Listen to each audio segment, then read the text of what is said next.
Doug was a brainiac, yeah. He went to undergrad, his major was biology. And he went to dental school for 4 years, and he finished in the top 5 of his class. He had decided he wanted to be a surgeon.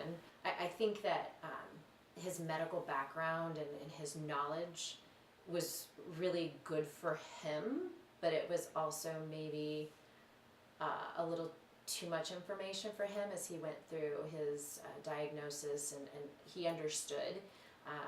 And it was good for me because he could explain things as they were happening, and the effects that things would have. But people would say, oh, what do you do? And he'd say, oh, I'm self-employed.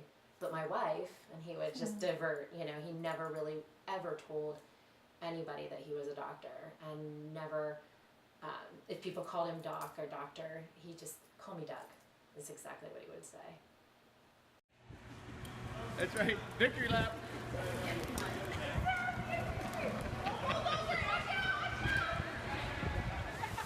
He was like a super like humble, unassuming, not like big show me guy, but he loved loud shirts. Like that was kind of his thing, and it just didn't fit him, but it fit him completely. So, which ones are your favorites?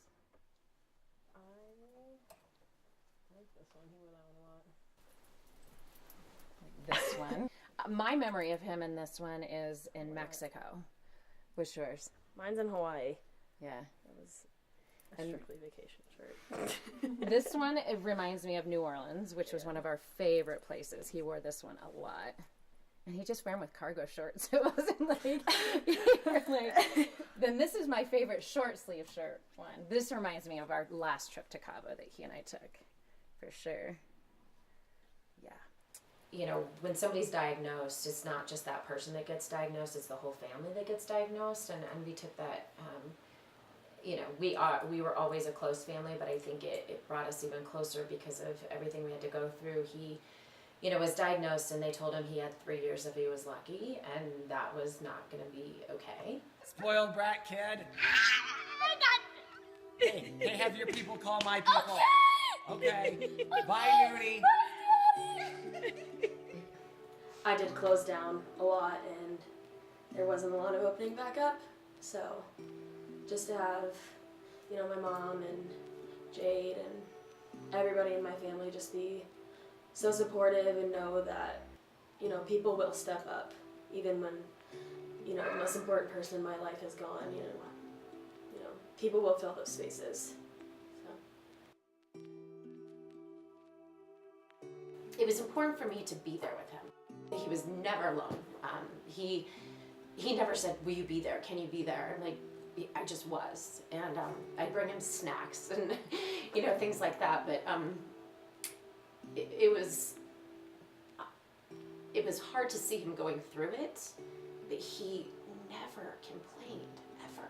And so it made it easy for you to put on a tough face and just, this is what we're doing. This is how it's going to go. And I would just follow his lead.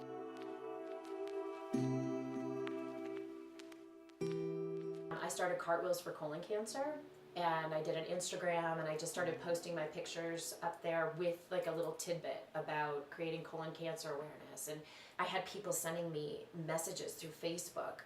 Thank you for doing this. I at least 10 people, some I knew, some were friends of friends, and were sharing it, and they were like, I just went, I'm 37 years old, and I just got my colonoscopy because I was having weird issues, and I had 5 polyps removed. Had they waited till I was 50, I would have had cancer by now.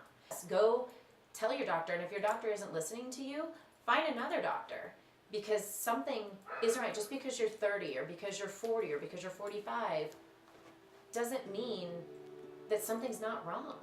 And that is so important to me, that people don't just excuse it away. Because Doug excused it away for about 1.5 years, which could have made a big difference.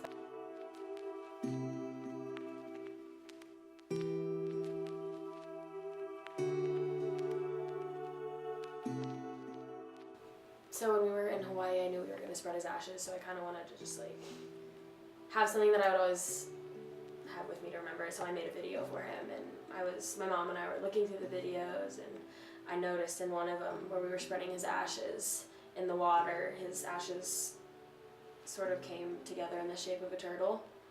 which I watched this video 50 times. I made her watch it 50 times, and I'm like, I'm not crazy. Like, I've showed it to a million people. They're like, no, that's a turtle. And so from that day on, I mean, every time I see a turtle, you know, I feel my dad with me, and especially there. So turtles are a thing.